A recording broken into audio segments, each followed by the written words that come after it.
Quantum waves, the new science of quantum consciousness.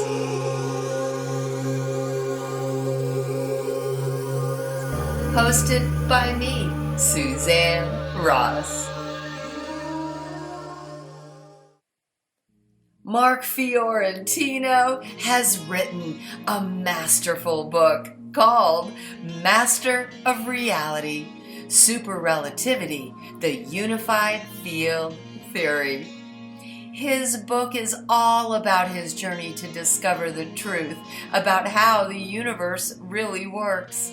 His journey started when he was just 10 years old and discovered Albert Einstein and his quest for the unified field theory. Now, 55 years later, in his book, Master of Reality, he invites you to join him on the adventure of a lifetime, which is the discovery of the theory of everything. His book is about his scientific and spiritual research into Albert Einstein's dream of a unified field theory. Within his book is a full scientific explanation for how the universe works. He provides answers that explain the foundational physics of our physical universe. Mark Fiorentino was born in Somerville, New Jersey on March 14th, the same birthday as his personal hero, Albert Einstein. The book Master of Reality contains not only the completion of Einstein's unified field theory, it also contains an explanation of how UFOs work and the alien technology they use.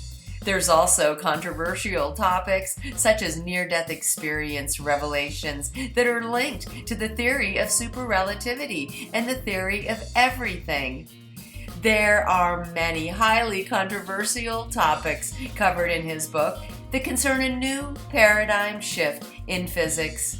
Here's the list of breakthrough scientific concepts and discoveries stemming from the creation of the theory of super relativity.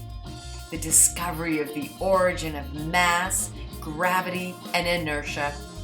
The discovery of the signature of God, mass-generating geometry.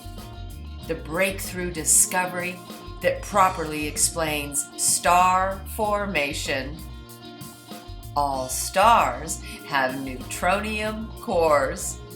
The discovery of the slip wave, the method of particle motion. The explanation of how to create an anti-gravity field.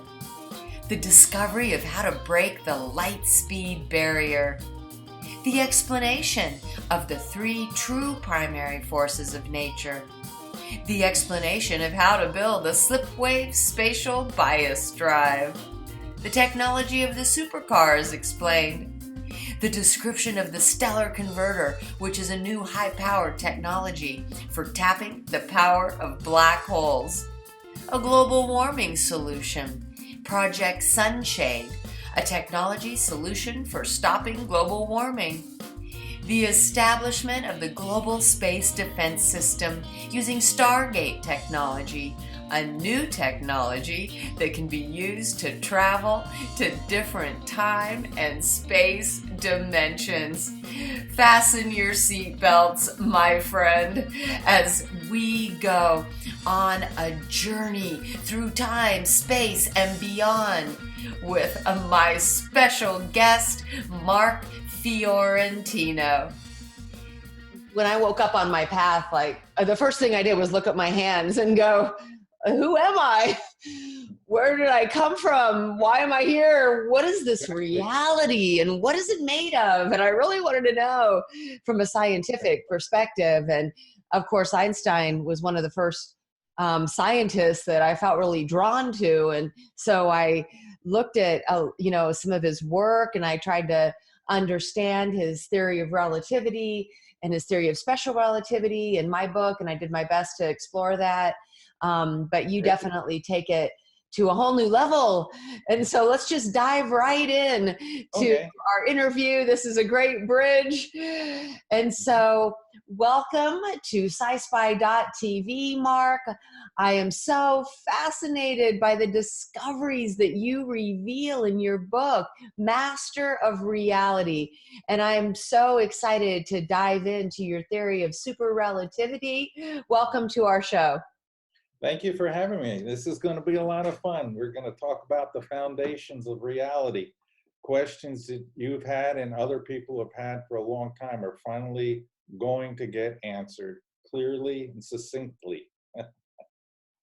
And one reason I am particularly drawn to your work, Mark, is how you combine science and spirituality. For myself, science has been a huge part of my spiritual path. And then I had a revelation in meditation where I saw this genre, SciSpi, across the screen of my mind. And I trademarked that term and then created a television network, SciSpi.tv, merging science and spirituality. And when I first became introduced to your work, and I saw that near-death experiences and seeing psychics and exploring the spiritual realm became such an important part of the scientific work you do, I knew you'd be a perfect guest for the show. And so let's start by talking about that bridge between science and spirituality. Sure. Well, it happened in many ways. You know how life unfolds and it's giving you clues all the time. Your spirit guides are helping you, which is something I try to put out there and get people to understand and recognize it's real. The afterlife is real. It's more real than this place. And so I started to learn to listen, and I haven't always done that very well. There's some cases where I was warned about things and I didn't listen, and I almost suffered catastrophic consequences. But how I got into it is over many years, but into the spiritual connection, or the afterlife connection. And actually Einstein was a person who got me thinking about a problem I was working on in physics, which is the same thing he worked on to the very last day of his life. And I was thinking about this dynamical geometry, and what he said, one of his many famous quotes, he said, "I want to know how God created this world. I'm not interested in this or that phenomena in the spectrum of this or that element. I want to know his thoughts. The rest are just details."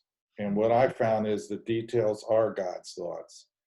And I thought about what he said, and it was kind of like, not to be disrespectful, but he sounds like he's trying to read God's mind. And you really can't do that. Not that the U.S. government hasn't tried to do that, remote viewing, but and that failed. But I'm thinking to myself, that's a good idea. If you want to know how something works, really works, you have to go to the person who created it. Nobody knows better. And this is what I did all throughout my career at IBM and other places I worked for. When there was a problem, I went to the guy or girl, whoever made that program or whoever made that piece of hardware, and I says, how does this work? I want to understand it so I can debug the problem. And so really what Einstein is saying, and what I thought is, let's just go to the source and let's allow this evidence. And there's loads of evidence coming from NDEs. People should really be listening. There's a lot of wisdom coming from them. And who would better know about the world and life and everything that's going on here but God? And when you're on the other side, you're connected. Everyone is connected. So I was interested in spiritualism from an early age, around the age of 20, and got into it by just for adventure's sake. I thought, well, a professor at school was talking about a town called Casadega, and it's a spiritualist capital of North America. according to that town, and there are many psychics there. And so a friend and I went down to this place when I was 20, and we had a reading. And we both had what I would call very normal readings, a little bit of, about your future life, which was turned out all to be correct. And it was a mysterious, wonderful day. And I remember even hearing on the radio a song playing that kind of was foretelling what was about to happen. It was a song by James Taylor. And it did happen, just as the song said. Distant hands in foreign lands are turning hidden wheels, causing things to come about which no one seems to feel, all invisible from where we stand, yet the connections come to pass. And all too hard to comprehend, they affect us nonetheless. So hearing that, I thought to myself, this is going to be a special day. And we went down there, and we finally found somebody, a friend of mine, whose name was Jeff Jones, or Duff, what we used to call him. And we went in and we had this reading. And my reading went perfect. She did predict my career. She did predict that I would be married, have 2 children, everything exactly as I guess you might say was planned. As we all have a life plan, I'm sure you probably are aware of that. Before we come down to earth, there's a plan that's put in place that we're going to experience certain things.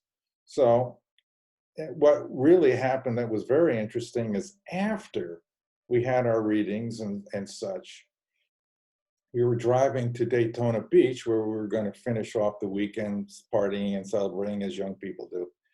And and he said to me, it's really interesting what she said about you, Mark. And I said, what are you talking about? There was nothing unusual, in my reading.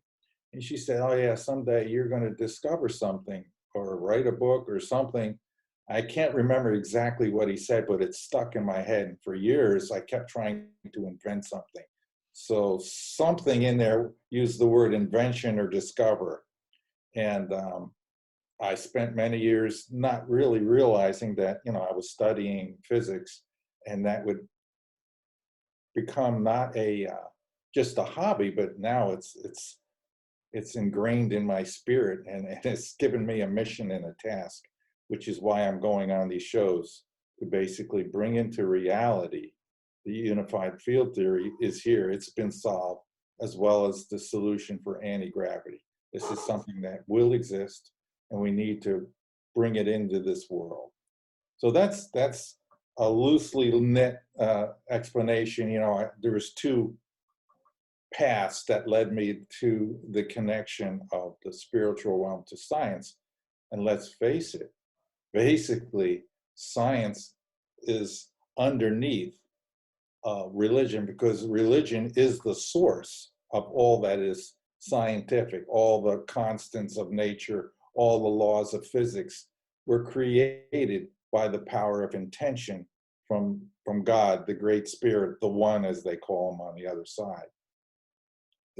It's the spiritual realm supersedes the scientific realm, and we should let them join now and learn from the perspective of, yeah, there really is a God. We need to stop with this, when you die, you go into oblivion and there's nothing there and there's no afterlife. And that's primitive thinking. We need to advance, like you're doing on this show and other shows that I've gone on. You're on the right track, and people need to know it in their hearts. It needs to become knowledge, stronger than belief. That's what I'm trying to do, and that's what I'm trying to do with helping you, and what you're trying to do with the people. Pass on relevant knowledge that helps them be better human beings. So this is just my task. I have a strange and obscure one. I'll admit that. I mean, bringing in the unified field theory into this world is not something that I thought I would ever do. I thought I'd read about somebody else doing it. And so I kept reading, looking for it, and it never happened. And then over time, ideas began to occur, and I made notes. And when I retired, I wrote this book. And it took 4 years to do it. It was a lot of work.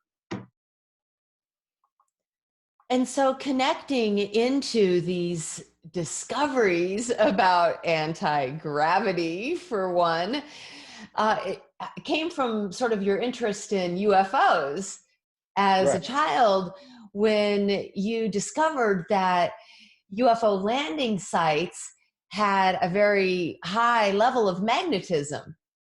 Yes, that's correct.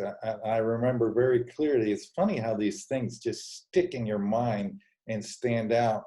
And I went looking all over the internet for this. This is a book I had read when I was a kid, where a U.S. Air Force guy had brought a magnometer to a landing site, and they had done some measurements on the grass, and the grass itself was magnetized. This takes an immense amount of magnetic force to do.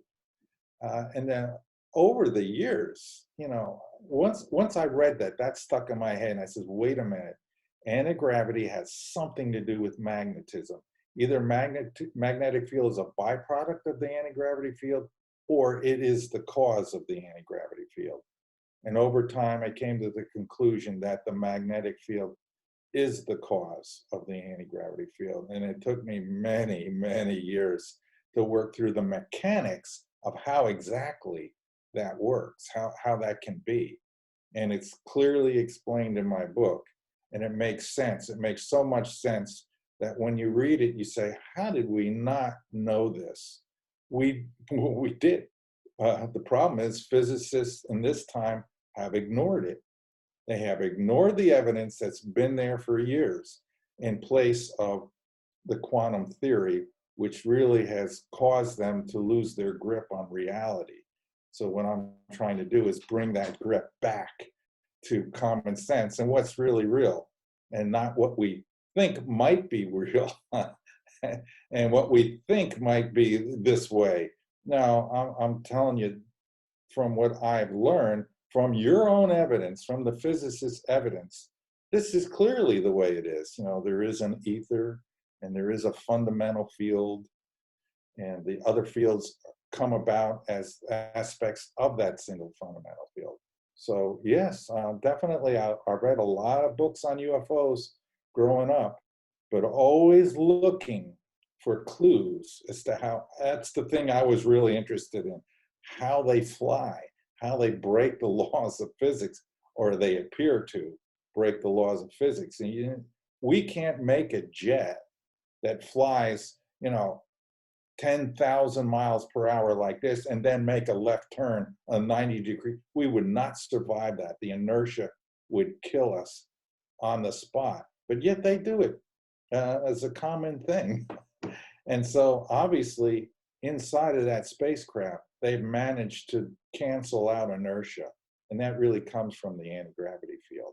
So yeah, definitely I learned a lot from reading UFO books, things that scientists wouldn't consider important or real, but they need to open their minds up to the greater reality. Do you think that they're using some reverse technology with crafts they may have been able to study? Yeah, oh sure. I'm sure that the US government has has had this technology since the early 50s and experimented around with it. I have talked to a person who does not want to be identified, who had an eyewitness account in the 70s with another person, and they got a close-up view of a UFO, and it was one of ours, one of our experimental craft, and it said right on it, U.S. Air Force experimental. But they've never come forward, and that is what it is. But it was useful for me to hear that from somebody, a confirmation that, over in Area 51, they've been making these for years, and I'm sure they have underground facilities there, as well as in probably one other place in the United States, where for many, many years they've been reverse engineering. And those physicists know how they work. There's no way to reverse engineer this and not understand the physics behind what's going, probably because that they have some aliens that they've been able to talk to who explain the principles of how anti-gravity works. And it's basically using high intensity magnetic fields in a gradient formation, which gives not only anti-gravity, but propulsion. So this is actually very simple, straightforward stuff. Once you accept that's how it works, and then, of course, just saying that isn't really enough. Just give you an example of what the US government has done to cover things up. It's a very subtle thing that they did. One of the first guys to write a book about UFOs was M.K. Jessup, who was found dead in a hotel room. I think they say he hung himself, but I don't know. Mr. Jessup seemed to have an inside view of how the technology works, and he makes, in his introduction to his book, he says, hoping in those days that sometime something would come of it, nowadays, a science is afraid that something will come of it. It will too. In 1956 and 57, the Air Force will have ships like these in appearance and will feel safe to announce that human eyes have seen saucers from outer space. But it is not to be worried because we too have these ships. Oh, brother, what a farce. Ours will be jet propelled, not, and then there's a word that's blanked out. And it starts with the letter M, not blank propelled. And it starts with the letter M. Obviously, it's magnetically propelled. Obviously the government did this, but if you look for this book that he wrote, it was his first book, The Case for the UFO, it's blanked out all over the internet. Who did that? Why?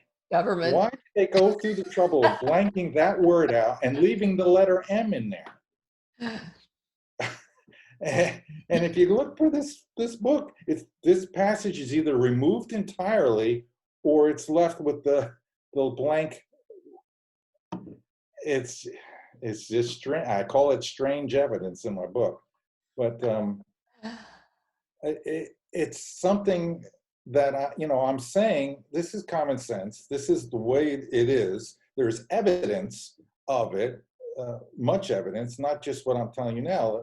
The Belgian triangle that was photographed back in the 80s using a regular camera with film was analyzed by a physicist. Apparently, this man got within a few hundred yards of this UFO, which is triangular shape. The physicist examined the film, but not just the image and everything, but the emulsion itself. And he discovered it was magnetized.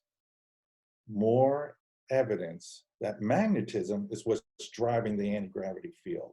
And this, again, is happening all over the world. People are seeing, other scientists have viewed UFOs through a polarized filter, and they're seeing bands of polarization of light around the UFO, which you won't see unless you're wearing the polarized glasses. Again, this is evidence of really, really strong magnetic fields. And we know that magnetism affects the polarization of light, and that comes from Michael Faraday, was the first person to discover this way back in the 1700s. And so there is enormous amounts of evidence out there, thanks to the World Wide Web, that can be acquired if you know what you're looking for and you know why you're looking for this stuff. You piece the puzzles together, the clues. And that's what I've done in this book. I keep pounding away at this evidence and putting it in there, piling it up, connecting it all so that everybody can make the cosmic connection. And in the last chapter of the book, I say basically, do these experiments, discover that magnetism can be used to shield gravity and make anti-gravity and be used for propulsion. And this has to be done. Physicists, the mainstream guys, have to go out there and do these experiments. And I give them some examples, but this is going to have to be done. And once they do it, the mainstream guys say, hey, this actually does work. And this is not predicted by relativity. This is not predicted by quantum mechanics. The theory, therefore, must be right because it's predicted new science, new physics, and we have the evidence in a lab to prove it. So that's part of what I'm on these shows for, announcing, do the experiments I say in the book, and you'll prove that the theory of super relativity is correct. Thank you for tuning in to part 1 of this fascinating 4-part series featured right here on the Quantum Waves channel of SciSpi.tv.